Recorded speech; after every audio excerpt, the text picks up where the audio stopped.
Looking for a date for Valentine's Day? Dating site eHarmony claims it's responsible for 4% of all U.S. marriages, 438 marriages a day. It has a patented compatibility algorithm and a team of scientists constantly studying what makes two people click.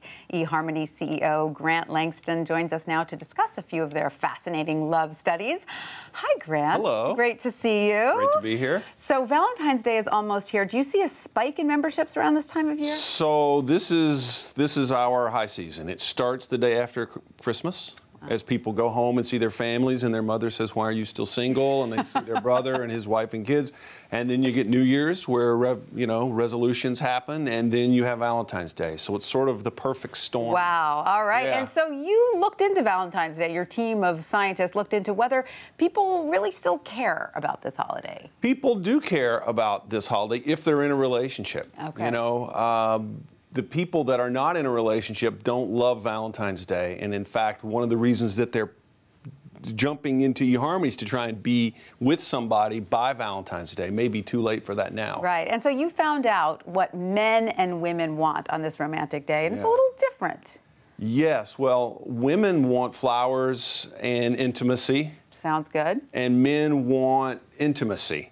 And a homemade meal. And a homemade meal. I thought that was so funny. It was like, wow, we've come so far that just a homemade meal. You can't change people, can you? Technology can put a lot of toys out there, but we're all still the same. That's amazing. And so tell us a little bit more about these surveys you do. Who are the scientists that you use? They're fascinating because you have a huge pool of users to draw this information from. We do. We have a team of about 6 PhDs that constantly do different pieces of research to learn about people. We're doing a humor study now to match people on humor. I want to ask you about that because it seems that that is the #1 characteristic people are looking for in a mate. If you ask millions and millions of people what they want in a partner, sense of humor is 1, 2, or 3 for almost everybody. Incredible. But we've never matched on it. No one else ever has. It's hard to even understand the role that it plays. So we've launched a project where we're typing people by their sense of humor.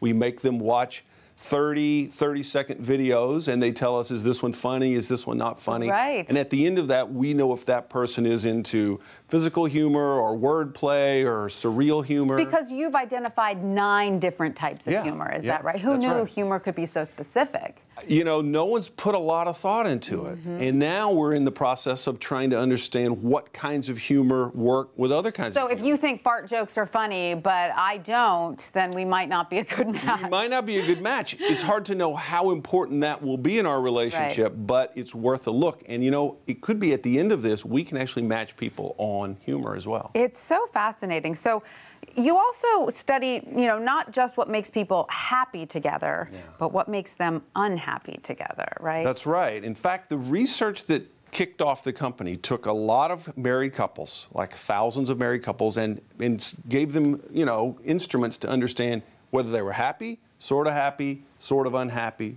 or very unhappy. And we threw out the middle 2 groups, and we looked at the very happy and the very unhappy and said, what do these guys have that these guys don't?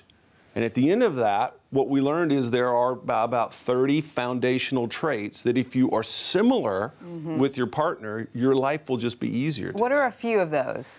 Ambition is a good one. Ooh, if you and your partner have very different ideas of ambition, that's a good one.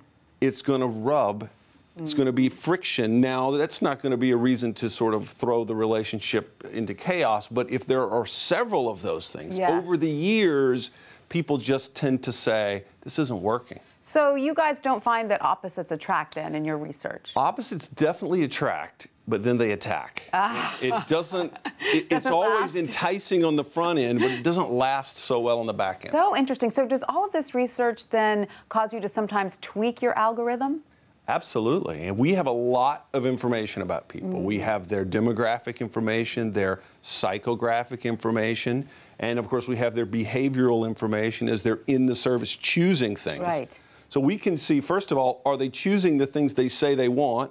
Often not. Yeah. And we can also tweak the system so that, for example, people are matched who will want to communicate with each other more. So it's a big, fat data pool that we have a lot of levers. Fascinating. I love it. The science of love. And you have a lot of marriages to bear it out. A lot of marriages. Just millions of marriages. Did you meet your wife on eHarmony? I met my wife through eHarmony. We met because of a coworker at eHarmony that knew us. Great. Well, that's just, it's Close one enough. step removed. That's fabulous. Yeah. Thank you so much, Grant. Thank you. So great to have you here today.